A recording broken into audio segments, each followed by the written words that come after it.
जय हिंद बच्चों, इस वीडियो में हम एक्सरसाइज 1.2 का मैथ्स में थर्ड और फोर्थ क्वेश्चन करेंगे क्लास 10th का। अभाज्य गुणनखंड विधि द्वारा निम्न पूर्णांकों का एचसीएफ और एलसीएम ज्ञात कीजिए। देखिए, अभाज्य गुणनखंड विधि, इससे पहले की जो क्वेश्चन है वो जो मैंने करवाए हुए उसके अंदर भी मैंने ये बताया हुआ है कि अभाज्य संख्या ये होती है जो एक से भाग हो और स्वयं से भाग हो। अपने और एक के बीच में किसी और संख्या के पहाड़े में वो संख्या नहीं आनी चाहिए।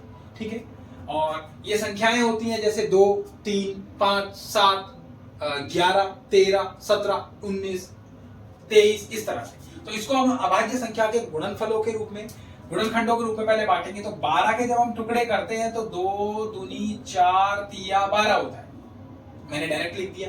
आप इसको ऐसे करके जांच कर सकते हैं। जब मैं यहाँ 12 लिखता हूं तो 2 से 2 6 12, फिर 2 से 2 तिया 6 और फिर 3 एकम 3। ये जो होता है इसको यहाँ लिख दिया मैंने, 2 गुना 2 गुना 3, 2 दूनी 4 तिया 12। 15 के जब हम टुकड़े करते हैं तो ये भी देखिए 3 पंजे 15 होता है। और जब हम 21 के टुकड़े करते हैं तो हमारे पास में 7 तिया 21 होता है, या 3 सते 21 होता है। जब हम एचसीएफ निकालेंगे, एचसीएफ 12, 15 और 21 का मैंने आपको बताया था। एचसीएफ, इसका एच पहले अगर हम लेकर चले तो एच मतलब होता है हेट। हेट का मतलब है कि जो तीनों में केवल कॉमन होगा वही उसका एचसीएफ होगा। जो अकेले होंगे उनको हेट या हेट करता है नहीं लेता है। तो देखिए, इसके पास 3 है, इसके पास भी 3 है, इसके पास भी 3 है, यानी कि 3 ही इसका क्या हुआ, एचसीएफ हुआ। अब हम बात करते हैं एलसीएम की। तो एलसीएम में 12, 15 और 21 का जो एलसीएम होगा, एल मतलब लव, लव मतलब सबको लेने वाला, प्यार करने वाला। तो 3 कॉमन है, वो तो हम लेंगे ही, और बाकी जो बच गए, भैया तू भी आ जा और तू भी आ जा, 2 गुना 2 हमने ले लिया, साथ के साथ भैया जी आप भी आ जाइए। और फिर उसके बाद ये 7 अकेला क्या करेगा, इसको भी ले लो। तो आपके पास क्या बचा। अब गुना करने का तरीका देखिएगा, 5 दूनी 10, इसको अपने हाथ में रखिए और उसके बाद बाकी को गुना करिए। 3 दूनी 6 और 6 सत्ते 42। आपके पास में आया 42 और गुना में लिखा है 10, क्योंकि ये हाथ में था।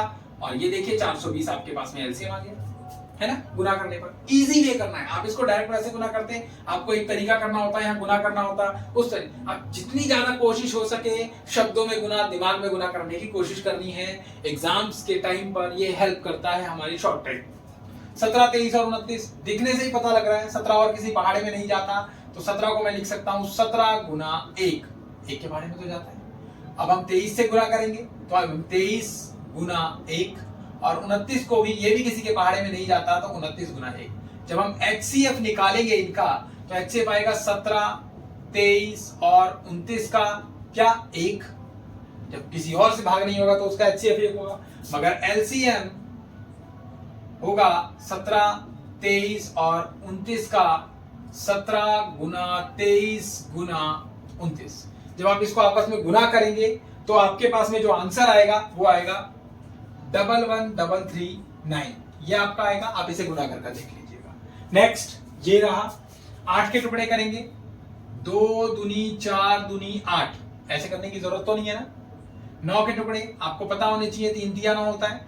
और 25 के टुकड़े, 25 होता है, 5 गुना 5। एचसीएफ हेट कर लेते हैं सबसे पहले, कोई भी कॉमन नहीं है। इसके पास 2 के गुणनखंड, इसके पास 3 के गुणनखंड, इसके पास 5 के गुणनखंड। तो मेरे पास 8, 9 और 25 का जो एचसीएफ होगा वो 1 होगा। कैसे? क्योंकि इसको भी 1 से मैं गुना कर सकता हूं, इसको भी और इसको भी। तो 1 सब में कॉमन है, अगर कुछ कॉमन नहीं है तो। अब हम बात करते हैं एलसीएम की। इस तरह के क्वेश्चन कई बार जब पेपर में आते हैं, बच्चा इस बात पर कंफ्यूज हो जाता है कि कुछ भी कॉमन नहीं है तो एचसीएफ क्या होगा। एचसीएफ उस तरह 1 होगा। 8, 9 और 25। देखिए, अब यहां पर एल मतलब लव की बात आ रही है, तो सब कुछ होगा। 2 गुना 2 गुना 2, फिर 3 गुना 3, फिर 5 गुना 5। अब गुना करने का फिर से वही तरीका, इन 2 को इस 5 से गुना कर दीजिए। 5 दूनी 10 अपने हाथ में और 5 दूनी 10 अपने हाथ में, यानी कि 10 गुना 10 रखना है। तो देखिए मैं कर देता हूं, 10 गुना 10 मैंने अपने हाथ में रख लिया। ये बच गया तो 2 तिया 6 और 6 कम 6 6 दूनी 12, 6 तिया 18 गुना 18। बस गुना कर देंगे तो 18 और ये 2 जीरो इसके आगे लग जाएंगे, 1800। इसका हमारे पास क्या हो गया, एलसीएम हो गया। होप आपको ये थर्ड क्वेश्चन समझ में आया होगा। चलते हैं फोर्थ क्वेश्चन की तरफ। फोर्थ क्वेश्चन कह रहा है कि एचसीएफ 306 और 657 का 9 है, दिया हुआ है। एलसीएम निकालिए, एलसीएम ज्ञात कीजिए 306 और 657 का। बिल्कुल इसी का एलसीएम निकालना है। तो एक फॉर्मूला होता है, ये केवल और केवल जब दो संख्याओं का एलसीएम एचसीएफ निकालना होता है तो ये फॉर्मूला लगता है। 3 संख्याओं पर, 4 संख्याओं पर, 5 संख्याओं पर ये फॉर्मूला बिल्कुल नहीं लगेगा, केवल 2 संख्याओं पर ही ये फॉर्मूला लगेगा, इस बात का ध्यान रखना है। तो हमारे पास में जो है संख्याएं जो दी गई हैं, अगर जब हम इसका हल करेंगे तो हम लिखेंगे कि दी गई संख्याएं क्या है? दी गई संख्याएं 306 और 657। और हमें क्या दे रखा है? एचसीएफ दे रखा है क्या? 306 और 657 का 9। तो हमारे को फॉर्मूला है कि एलसीएम गुना एचसीएफ बराबर होता है दोनों दी गई संख्याओं का गुणनफल।